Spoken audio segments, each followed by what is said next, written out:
Hi, this is the Zipper Lady, and I've promised several of you that I would make a little video to put on my website on how I use standard zipper number 3 or number 5 in an almost invisible setting.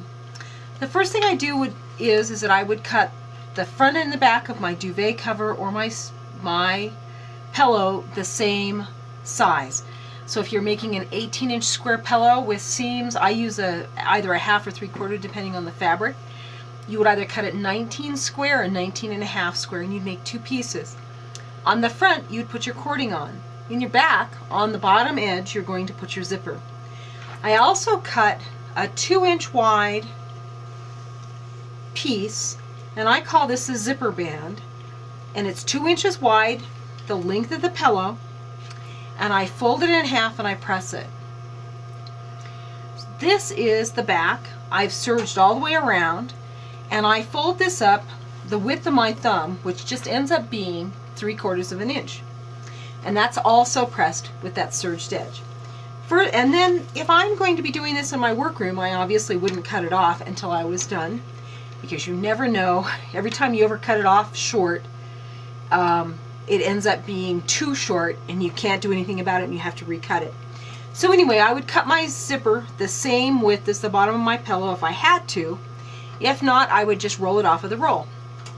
Now the next thing you're going to do is you're going to take your band, and on that folded edge you're going to put it up tight to the teeth, and then using your zipper foot you're going to top stitch that band right up next to the teeth, just as tight as you can get it so that the zipper will still open.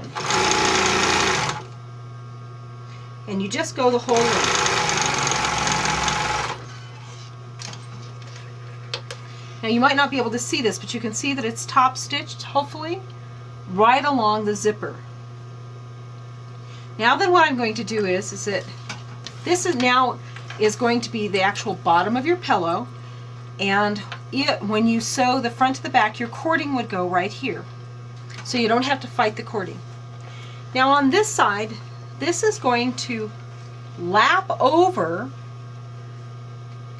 the stitching line like that, so all you get is a flap. So I turn this to the back, line up the edge of my fabric with the edge of my zipper, and depending on how fast I am, I can put this on and then I would press it to make sure, or you can press it first depending on what your life is like that day. So again, I'm just going to, and I usually use, you don't have to get real tight, I just use the edge of my serging as a place for me to stitch. I'm using a relatively long stitch. And I just go the full length like that.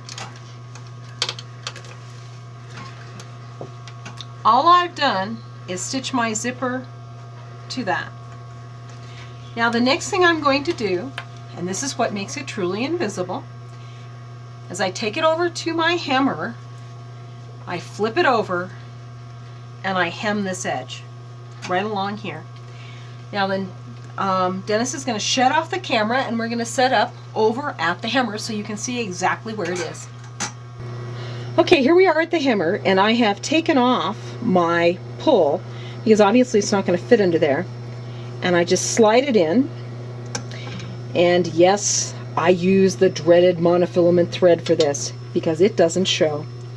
And so I've already pressed this so my stitching line doesn't show, and I'm just simply running it through the hammer. I'm catching my zipper all the way along.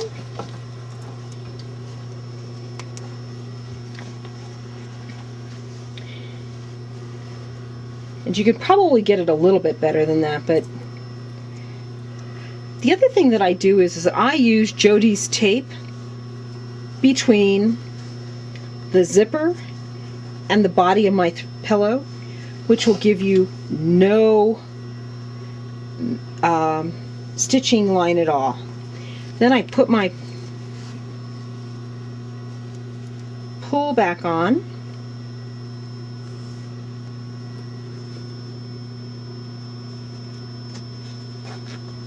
like that, and this now becomes either the bottom of my duvet cover or the bottom of my pillow or my sham.